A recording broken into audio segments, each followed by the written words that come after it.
Bora ver. Da última vez que a gente viu o vídeo desse canal foi muito bom e a gente ajudou ele a pegar 1000 inscritos. Então se o vídeo for bom de novo, bora ajudar ele a pegar 1200? 1200 inscritos? Ele tem 100 pessoas aqui na live mais ou menos, 200 pessoas. Ele tá com 1120, pô. Vamos ver. Em 2007, o game designer Clint Hocking, que dirigiu jogos como o primeiro Splinter Cell e Far Cry 2, postou no seu blog... Antes que aumente, vê o som do lampião do Marquinhos aí também. Beleza, Rian. KKKKKK. O Rian é fã de rap de anime, pô. Eu descobri isso agora, vou usar isso contra você depois. Pessoal, uma análise crítica do design do jogo BioShock. Essa crítica iria fomentar uma discussão que se seguiu durante anos. Eu sou o Gabriel e você está assistindo ao Praise the Game.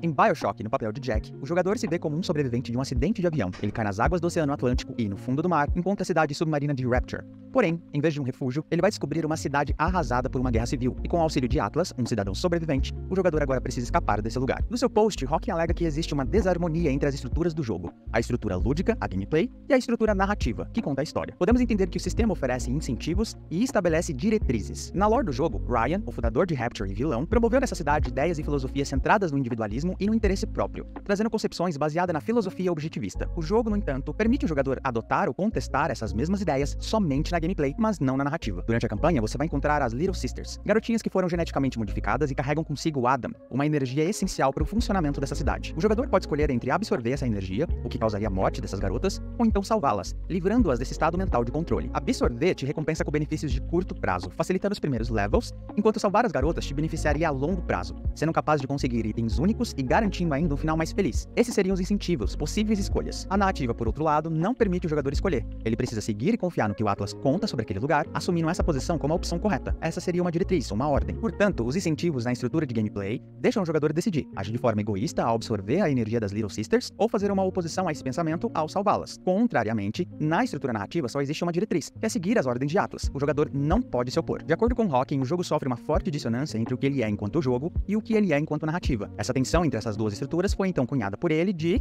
dissonância ludonarrativa. E aí os ânimos esquentaram. Nos anos seguintes, o termo foi aparecendo com mais frequência no vocabulário de jornalistas e até game designers. Dissonância ludonarrativa passou a trazer uma carga bastante negativa. Nenhum estúdio gostaria que seu jogo fosse associado ao termo, pois isso significava que o título tinha um grande problema. Não demorou muito. Um exemplo é que assim, tudo tem intensidade, né? Eu não joguei BioShock pra saber o nível de intensidade, mas não parece ser algo tão intenso a ponto de estragar a sua experiência. Mas você pode dar um exemplo muito fácil de como estragaria. Imagina que você está jogando God of War. E aí você tem que fazer um monte de quest do Kratos. Fala com o cara, entrega um pacote, volta. O Kratos está sendo usado de garoto de recado. Você fala, cara, tá uma merda isso, não faz sentido. O Kratos não agiria assim. As pessoas não conseguiriam fazer isso com o Kratos. O Kratos é o Kratos, pô. Então você tem uma dissonância narrativa. Na história o cara é pica, foda, bravo. E no gameplay ele tá sendo garoto de recado de um monte de Zé Ruela. Pô, não dá. Isso realmente pode acabar com a sua experiência, a sua imersão. Tem algumas formas de resolver isso, né? A forma que você contextualiza as coisas ajuda muito. Por exemplo, se em vez de você, jogador como Kratos, ficar andando e pedindo informação, por favor, onde é que eu tenho que ir? Se o personagem, você falasse com o NPC e o Kratos já pegasse a cabeça do personagem, botasse na parede, enfiasse a faca na goela dele e fala, cadê o baiano? E o cara fala, o baiano tá lá, cara, o baiano tá lá, não me mata. O Kratos jogasse o cara no chão e fosse embora, ia ser a mesma quest. A mesma quest de entregar a parada ou procurar o baiano. Só que a forma que você constituiu essa missão muda completamente a sua percepção daquilo. Então dá pra você brincar com essas coisas. Muito e as coisas saíram de controle. As características necessárias para aplicar o termo não foram bem esclarecidas pelo próprio Hocking, então as atribuições ficaram confusas e novas interpretações foram criadas. Começaram a surgir artigos que tentavam identificar dissonâncias em qualquer contexto de conflitos e dilemas de gameplay e história. Papers, Please foi apontado, por exemplo, como um bom uso da dissonância, já que a narrativa exige do jogador a posição de um burocrata que segue os protocolos, mas a gameplay permite você desobedecê-los. No entanto, esse dilema é exatamente a proposta de um desafio socioemocional que o jogo oferece. Por que seria uma dissonância? A crítica de Hocking é de que essa dissonância deveria criar uma incompatibilidade. Não vemos isso aqui. Essa imprecisão do uso fez o conceito mais atrapalhado que tentar elevar os jogos a um novo patamar. É verdade. que supostamente ele estaria tentando solucionar um problema da própria natureza dos jogos. Consequentemente, o debate só se esgotou e a adesão só diminuiu. Independente das características específicas de um jogo, existe um problema fundamental na análise de Hawking: a relação excludente entre as estruturas lúdica e narrativa. É como se BioShock funcionasse como gameplay e também funcionasse como história, mas não juntos ao mesmo tempo. E esse conflito realmente existe? Para entender esse caso, vamos voltar uns anos atrás da publicação dessa crítica e falar de um debate que nunca aconteceu. Mas antes de continuar, se você está gostando do conteúdo, não esqueça de deixar o seu gostei, porque é uma ótima forma de ajudar o canal. Muito obrigado. No final da década de 90, começaram a surgir as primeiras publicações acadêmicas sobre jogos de maneira geral, que incluíam esportes, jogos de tabuleiro, brincadeiras e, particularmente, jogos eletrônicos. Era a primeira vez que os jogos estavam sendo abordados dentro de um campo de estudos próprio. Antes disso, os jogos eram analisados sob perspectivas econômicas, antropológicas, psicológicas, etc. Esses estudos visavam entender a natureza de um jogo, como seu ambiente é estruturado e que é GTA e assim, Nico Bélico querendo sair da vida de crime e você matando até velho. É possível. É possível, mas aquilo ali, né, também tem a sua experiência do jogo. Como jogador, né, o que você quer fazer. Tem muita coisa envolvida. É igual técnica de narrativa. Não são elementos que estão no vácuo. Tudo se conecta. É a conexão entre eles que gera o valor. Jogabilidade que nós, jogadores, podemos interagir. Um dos principais estudiosos desse campo, Gonzalo Frasca, junto a outros pesquisadores, propôs que essa nova disciplina fosse cunhada de ludologia. Durante esse mesmo período, surgiu um debate que nunca aconteceu, como é intitulado um artigo publicado pelo próprio Gonzalo. Criou-se dentro do campo de estudo de jogos duas frentes supostamente antagônicas: os narrativistas e os ludologistas. De um lado... E quem que será que eu sou, narrativista ou ludologista? Sou os dois, né? Os narrativistas promoviam que as análises de jogos deveriam partir de estudos de narrativas e teorias literárias. Do outro... Eu discordo. Meu nome é narrativano, mas eu discordo disso. Os ludologistas difundiam a ideia de que os jogos deveriam ser analisados a partir de suas mecânicas e estruturas de sistema. Eu tendo a vir mais por esse lado, mas eu não acho que as coisas são excludentes. Eu não acho que as coisas são excludentes. A beleza tá, às vezes, na mistura dos dois, porque lembra que a narrativa não existe só a narrativa embutida, que a narrativa é emergente, que a sua história jogando aquilo, as suas experiências, o seu momento especial, o dia que você fez uma virada, o dia que você perdeu ali no finalzinho, tudo isso é narrativa emergente e gera uma história, mesmo que essa história não seja a história que o jogo está te contando, que o desenvolvedor está te contando. Então, eu acho que os jogos, eles são uma mídia muito especial por causa da interatividade que ela tem com as pessoas. Um parênteses. Gonzalo prefere o termo narrativista e não narratologistas, justamente para diferenciar que os narrativistas são aqueles dentro do campo de estudos de jogos, e não aqueles do campo literário. O que Gonzalo esclarece é que não existe de fato um antagonismo. Devido a um desentendimento dos argumentos, alguns pesquisadores acreditavam que os ludologistas eram radicais e queriam suprimir as narrativas dos jogos. Contudo, o que eles diziam de fato era que a narratologia atual não era capaz de abranger todas as características dessa nova disciplina. O próprio Gonzalo tentou fazer abordagens utilizando a narratologia para estudar jogos, mas não alcançava resultados satisfatórios. Por isso, a narrativa era complementar, mas não excludente. Além disso, não existiam pesquisadores realmente narrativistas. O mais próximo disso seriam aqueles que se posicionavam mais ao centro, que acreditavam num espaço híbrido em que você poderia analisar e criar jogos utilizando ferramentas de ambas vertentes. A gente acabou que a gente descobriu que existe uma pessoa que é narrativista puro, né? E falou que se o jogo não tem narrativa, ele é um jogo capenga, né? Foi uma discussão que rolou no Twitter, eu retuitei sobre isso, comentando minha visão do assunto. Né, pra quem não lembra, foi a treta lá do PH com o GTA. Eu discordo do PH, da forma que ele citou as coisas. Eu acho que ele se confundiu e ele, da forma que ele demonstrou analisar pelos tweets, que obviamente são um recorte muito pequeno do que uma pessoa pensa, mas deu a entender que ele seria um narrativista, né, que o jogo só pode ser, ou deveria ser, ou principalmente é, analisado através de técnicas narrativas à la cinema. E eu discordo disso. Eu acho que a integração dos dois que cria coisa legal. Mas, igual ele falou, a narrativa ela não é obrigatória, mas também não é excludente. Como a EA acabou com Battlefield. Canal Impera. Pode deixar, Andrade. E aí tem a questão do... Pera aí, deixa eu montar o raciocínio de novo. Isso. A narrativa, se procurar nos jogos, ela nem sempre está lá. Né? Tetris, por exemplo. Não existe narrativa. Existem outros jogos que também são desse mesmo estilo. Só que eles não são menos jogos por causa disso, né? Porque a caracterização do jogo, a força da mídia tá na gameplay, na interatividade. Então, é o que eu tendo a ter como perspectiva pessoal. A história do jogo, ela não pode atrapalhar o jogo, entendeu?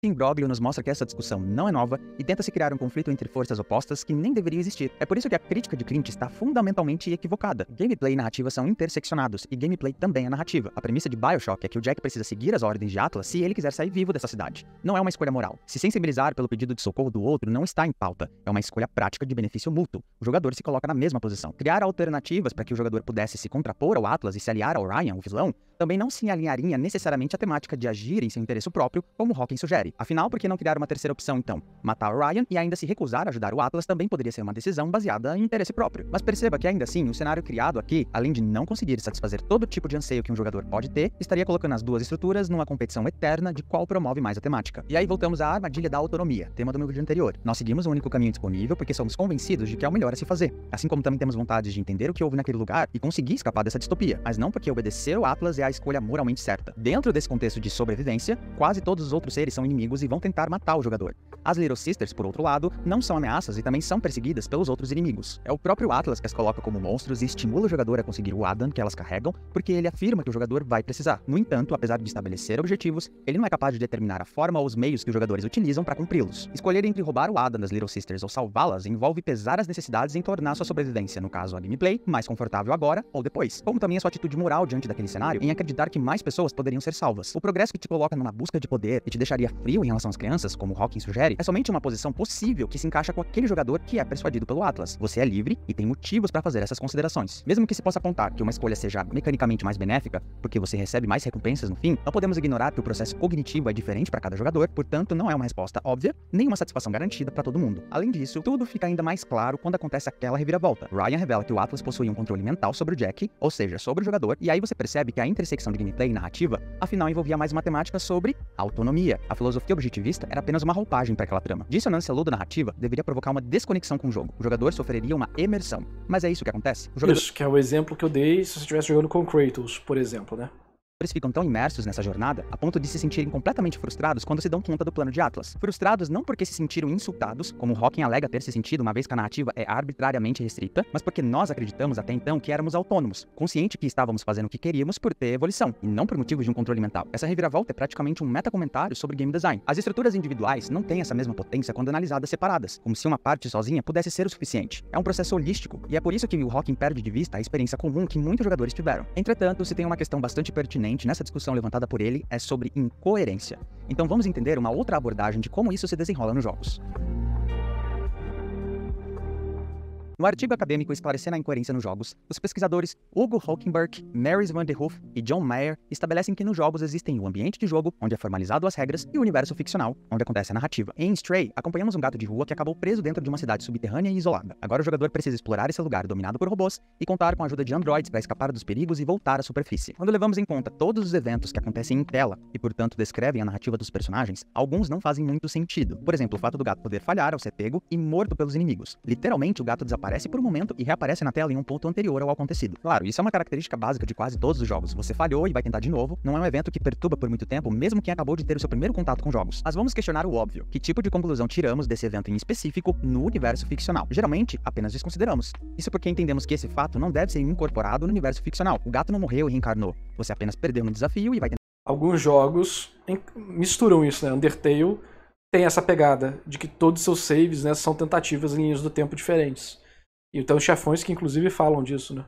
De novo, quando contamos a narrativa de um jogo, os eventos contados refletem o que aceitamos como parte da ficção. Esses momentos em que perdemos e o personagem morre não são incluídos. Até aí, tudo bem, né? Jasper Ju, um dos grandes estudiosos ludologistas ao lado de Gonzalo Frasca, foi quem identificou e estabeleceu esse fenômeno, que o artigo chama de incoerência da forma ficção. Isso acontece quando o evento em tela não consegue ser compreendido pela ficção e precisa ser justificado pelas regras, pelo ambiente de jogo. Ju afirma que a incoerência é causada por uma contradição. Essa contradição poderia surgir, por exemplo, num jogo em que o protagonista diz, na ficção, que não é capaz de lidar com muitos inimigos. No entanto, ao aumentar a dificuldade do jogo, em vez de pequenos grupos, passamos a enfrentar hordas desses mesmos inimigos. Portanto, existe uma contradição. Normalmente não acontece isso, né? Só os números dos inimigos que aumentam, tipo, o número de cada indivíduo.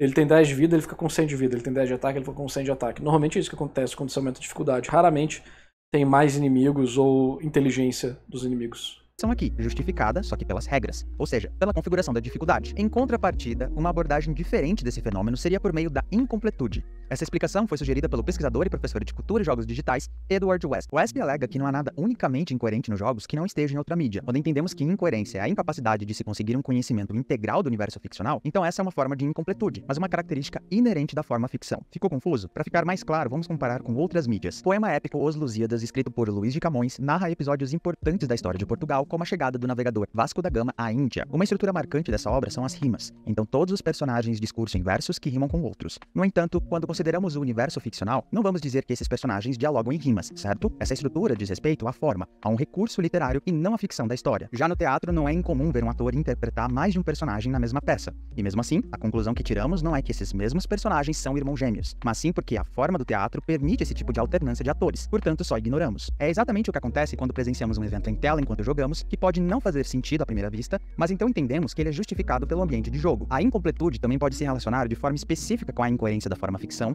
quando um buraco nas regras é preenchido pelo universo ficcional. Em Silent Hill 2 encontramos itens chaves essenciais para o nosso progresso, mas não entendemos para que eles servem a princípio. A boneca de cera, por exemplo, não tem uma indicação explícita do seu uso, mas é o contexto da ficção que vai nos direcionar para combiná-la com outros itens e formar um puxador de uma escotilha. É o fato de ser um item que pode ser pego, ou seja, uma qualidade do ambiente de jogo, que nos garante que esse item é importante. Do contrário, ele sequer seria um objeto interativo. Porém, é o contexto da ficção que vai nos ajudar a completar o conhecimento que falta para esse item, que é como e para... Tá parecendo o banheiro da rodoviária aqui da cidade. Para que ele vai ser usado. Entendemos agora as duas diferentes abordagens, mas não para por aí. Apesar de tanta contradição quanto a incompletude nos dar indícios de uma incoerência na forma ficção, o artigo argumenta que nenhum dos dois se compara exatamente a uma incoerência. Vamos lá, talvez fique ainda mais complexo. Ambas abordagens se apresentam como uma análise do universo ficcional. Então, quando dizemos que um evento se contradiz, ou ele é incompleto, significa que o ambiente de jogo está contradizendo o universo ficcional, ou que este evento no universo ficcional é incompleto. Contudo, a incoerência da forma ficção é um fenômeno que descreve um ato interpretativo.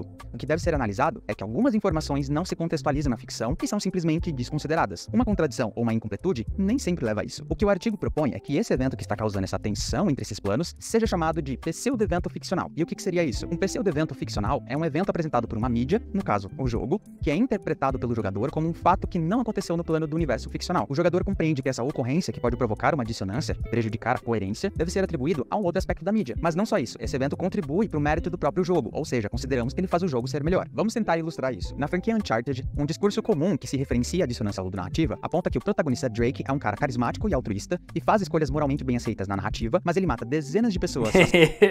Isso é clássico. Sangue frio durante a gameplay. Porque dificilmente esse fato prejudica a experiência do jogo, porque essa informação é naturalmente desconsiderada da ficção e encontra lugar no plano das regras. As dezenas de pessoas, na verdade, são os desafios, os obstáculos. Eles podem aparecer em menor ou maior quantidade conforme a dificuldade, por exemplo. Quando nos referimos à narrativa do jogo, uma interpretação mais provável é contar que o Drake está se defendendo de vilões que o perseguem. Esses inimigos estão caçando as relíquias em busca de poder, a fim de provocar desgraças pelo mundo, e Drake, o herói, está frustrando esses planos. O significado da experiência se mantém. É muito improvável uma interpretação que vá na direção de que Drake é um cara implacável, que vai conquistar esses tesouros, não importa os meios, e qualquer um que entrar no caminho vai ser morto, porque tudo o que importa para ele é o seu interesse próprio. Por isso a dissonância ludonarrativa se mostra um conceito impreciso, pois se apresenta como uma propriedade do próprio jogo e não leva em conta a interpretação do jogador. Então, matar muitas pessoas a sangue frio na gameplay se torna um pseudo-evento ficcional. E porra, isso aqui pra mim, cara, essa queda aqui não leva em conta a interpretação acaba com a minha suspensão de descrença. Olha isso aqui. Então, matar muitas... Mano, você ia quebrar todos os ossos do seu braço e seus dedos e cair. É isso que ia acontecer. Se você conseguisse segurar, né, que já é outra coisa, sua mão não ia bater e quicar. Pessoas a sangue frio na gameplay se torna um pseudo-evento ficcional. E esse pseudo-evento é um mérito do jogo por oferecer desafios físicos dentro da proposta, como os combates a tiro e corpo a corpo. É importante ressaltar que o pseudo-evento ficcional não é uma forma de justificar uma falha no universo ficcional, porque ele não compromete a nossa compreensão da narrativa. Romper a coerência apenas destaca o ambiente de jogo, colocando as regras em primeiro plano. Não há nada de errado quando o jogo tenta integrar os dois planos. Na verdade, já se tornou comum há muito tempo. Então, características típicas de regras, como morrer ao falhar e voltar a um ponto anterior, são também explicadas pela ficção, por exemplo. No segundo reboot de Prince of Persia, o jogador não pode morrer. Toda vez que ele falhar, a personagem coadjuvante Elika vai salvá-lo. De forma prática, o resultado é o mesmo se o personagem desaparecesse da tela por alguns segundos e voltasse a um checkpoint. A diferença é que aqui esse evento tem uma explicação na ficção. Porém, a percepção de uma parcela de jogadores foi que a punição por falhar se tornou mais branda e condescendente, como se o jogo tivesse ficado mais fácil. Esse caso não nos mostra que essas tentativas de coesão são boas ou ruins. Interessante. São muito bem-vindas e efetivas. Mas quando o designer... O jogador... É a mesma coisa. Poderia ser uma tela de loading. Mas pelo fato da personagem te salvar, o jogador entende que o jogo ficou fácil, porque você, entre aspas, nunca perde. Interessante pra caramba. não leva em conta a interpretação do jogador de como ele experiencia um jogo, a mídia em si, ele não consegue prever esses efeitos colaterais. Incoerência da forma ficção não é um fenômeno que enfraqueça a experiência ou rebaixe o significado. No fim do dia, estamos jogando um jogo, e não há motivos para querer que ele se pareça menos comum. Eu acho que eu achei bem legal as coisas que ele trouxe aqui de evento pseudo-narrativo, né? Esse tipo de coisa. Eu acho que o termo já evoluiu um pouquinho, pelo menos com as pessoas que eu converso. Ninguém nunca usou o exemplo do Drake de verdade numa discussão. Talvez já tenha usado, na verdade, pra falar sério, mas eu não lembro. Mas o exemplo que eu gosto é o do Kratos. É o exemplo específico do... Vou mandar o link do canal. É o exemplo específico do Kratos que eu dei. Porque ali eu acho que fica bem claro sobre o que é o argumento, né? Essa parte do Drake e tudo mais... Você pode... Tipo, você consegue convencer alguém disso, mas você não sente que isso prejudica a sua experiência. Que é o que ele tá falando, né? Galera, se inscreve aí no canal do mano aí. O canal é muito bom, tá? O canal do cara é muito bom. Segundo vídeo que a gente vê, segundo vídeo que é muito bom. Aulas... Quem curte game design, dá, e fala que veio pelo Narras. E se inscreve no canal dele, que ele merece. Vamos ver se a gente consegue deixar ele com 1.200 inscritos. Cara, muito bom. Gosto muito do canal dele. Então, eu acho que você consegue convencer alguém com essa parada do Drake, só que ninguém talvez leve isso muito a sério, porque simplesmente... não afeta a sua experiência de verdade, não atrapalha o jogo. Pera aí.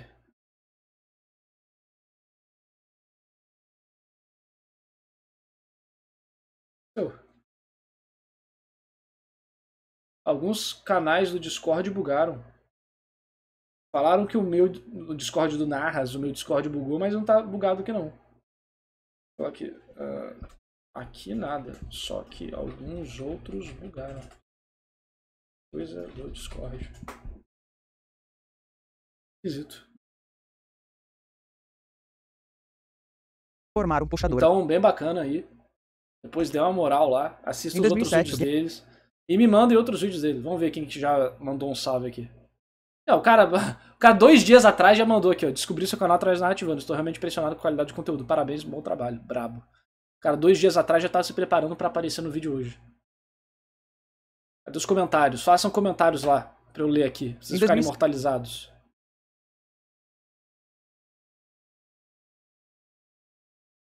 O Discord bugou? Ah, tá, beleza. E é coisado, beleza? Tudo certo. Aqui, ó, vim pelo Narras. O Kaique vem pelo Narras, o Nicolas. Muito bom. Deixa eu ver se mais alguém. Ah, aqui o Guilherme mandou, né? Conheci pelo narrador. Brabo. Ó, o Praise the Game, ele vai ter muitas dificuldades pelo caminho. Primeiro, porque os vídeos dele são muito técnicos. Isso é uma coisa que eu senti que me atrapalhava como criador de conteúdo. Eu gostaria de fazer vídeos super técnicos de narrativa sendo absurdamente nerd? Sim, mas não dá. Se você quiser viver disso, no Brasil é muito difícil. E aí eu escolhi uma abordagem mais pop. Segundo, título em inglês. Aí você vai matar. Tipo, não atrapalha muito, mas atrapalha a discoverability, vou falar em inglês, porque eu sou chique, do canal, entendeu? É mais difícil de encontrar o canal. Então, isso é foda. É a sina do canal técnico que é muito bom. Você não vai encontrar público interessado em geral, principalmente no Brasil. Vem pelo Narras. E Narras não olhe pra trás. Valeu, Matheus. O Infinity... O Narras adora leite de macho. Cara, o Infinity é obcecado por mim, cara. O Ragnarok é conteúdo muito bom. Não desanime, mas vem pelo Narras, hein, que eu sei. Vem pelo Narras, o Ryuzaki, brabo. Serafim, brabo. Olha aí pelos comentários, galera. O canal bom tem que ajudar. Na moral. Vou dar o último F5 aqui, hein. Vou dar um minutinho pra quem quiser aparecer aqui na live. Fazer um comentário lá. Ó, igual eu tinha que fazer vídeo em inglês, o Praise the Game tinha que fazer vídeo em inglês, a Gabizard tinha que fazer vídeo em inglês.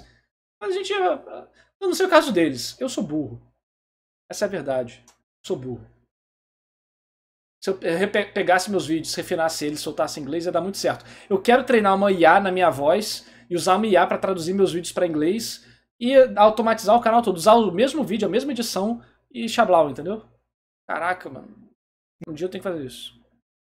Eu sei inglês, eu sei falar inglês. Eu já dublei canal em inglês, inclusive, de um amigo meu. Mas é muito mais cansativo, eu não tenho muito saco. É melhor. Isso aqui é pixel art? Vou querer ver. É melhor simplesmente treinar uma IA pra falar pra você.